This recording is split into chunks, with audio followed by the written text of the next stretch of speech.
Have you ever wondered about a mysterious village hidden among the majestic mountains of northwestern Pakistan? A people whose origins are shrouded in mystery, their traditions as colorful as the landscapes they call home, and whose lifestyle seems to have been preserved from the passage of time. Stay until the end of the video to see a town that lives completely isolated, with women of incredibly impressive beauty. The Kalash valleys are located in the Hindu Kush Mountains, a range that stretches for more than 800 kilometers along the Pakistan-Afghanistan border. The remote location and difficult access to these valleys have contributed to the preservation of Kalash culture away from outside influence. The journey to the Kalash valleys begins with a several-hour drive from the town of Chitrol along narrow, winding roads through the mountains. The Kalash population is small, and it is estimated that approximately 3,000 people live in the three valleys. This small number makes the Kalash culture even more precious and vulnerable. The Kalash speak the Kalasha language, part of the Daric language family, and practice a unique polytheistic religion that is a blend of ancient animism, Hindu, and Greek traditions and influences.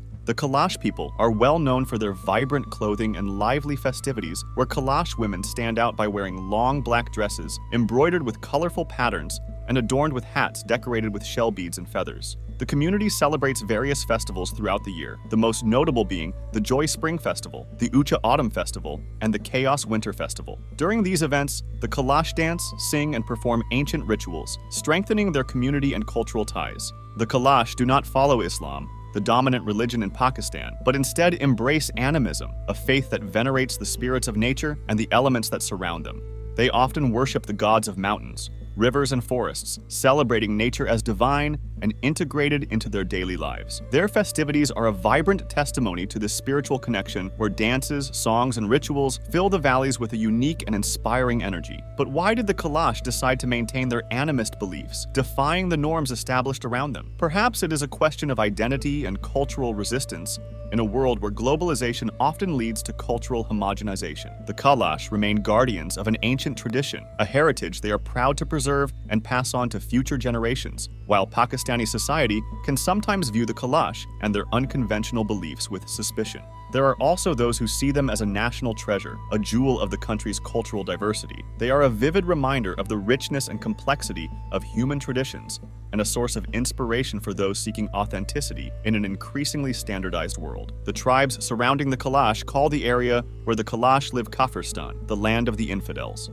At first, the Emir of Kabul called them Kafirs. After he ordered their extermination for being pagans, they fled to remote valleys to escape persecution. Imagine waking up to the first rays of sunlight illuminating the green slopes surrounding your stone and wood home. This is the beginning of a day in the life of the Kalash, a journey marked by simplicity, communion with nature, and respect for the traditions that have shaped their identity for centuries. Like and share this content so that others also learn about this hidden culture. And many interesting things happen here. Animal sacrifices are key events in many Kalash ceremonies. Goats are sacrificed to gods and ancestors as a form of protection against contamination by the females and demonic possession. Each man is expected to make at least one sacrifice a year. Women are strictly separated from sacrificial activities. They cannot attend sacrifices, eat the meat of animals, especially goats, go near the shrines of God, milk cows, or even be in a stable where cows are kept, and go near a pasture where animals graze. Women cannot eat honey because it is believed that honey is only produced by male bees. Women enjoy more freedom than their Muslim counterparts and do not wear veils. They do most of the work in the fields and are responsible for the crops, while the men are responsible for the animals. Women are initiated after their first menstruation and become concerned with their appearance and their powers of seduction. The lives of Kalash women are defined by tribal customs regarding purity. Here in these mountains, a somewhat intriguing custom is that Kalash women face isolation if they menstruate or become pregnant when this occurs.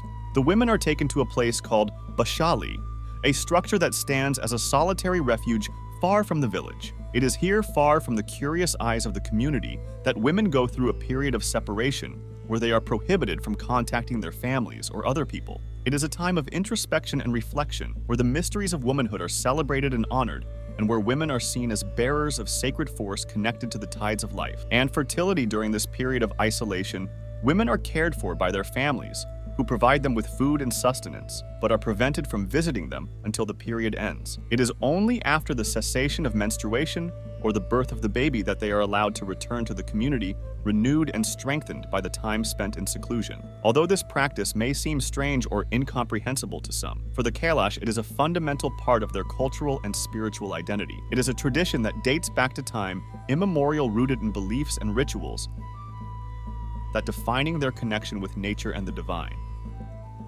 Since ancient times, Kalash women have played fundamental roles not only as caretakers and guardians of tradition, but also as active agents in determining their destinies in a society where marriage is a pillar center of life.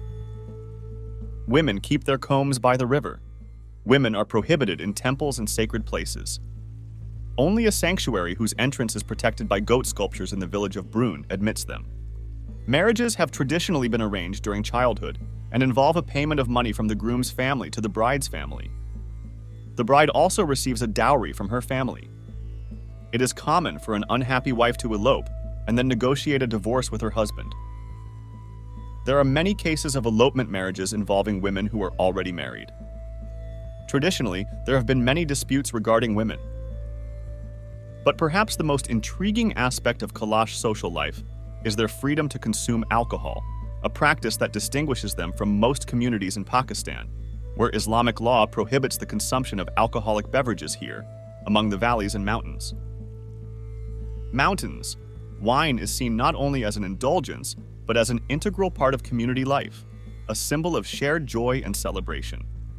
In a culture where divorce is often taboo and stigmatized, Kalash women defy expectations by taking an active role in dissolving marriages that no longer serve their well-being and happiness. Here, women's right to autonomy and self-expression is sacred and divine because it is not seen as a failure, but as a brave and empowered choice.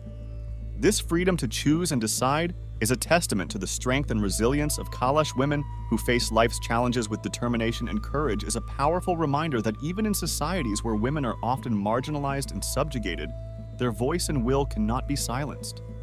And speaking of Kalash women, one thing that impresses everyone is their incomparable beauty. It is as if nature itself had taken special care to sculpt their physical features, giving them an aura of mystery and charm that captivates the gaze of those who contemplate them.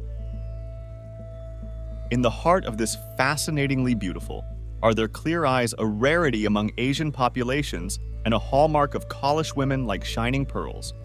Their blue and green eyes reflect the lush colors of the valley they call home, illuminating their faces with a transcendent glow.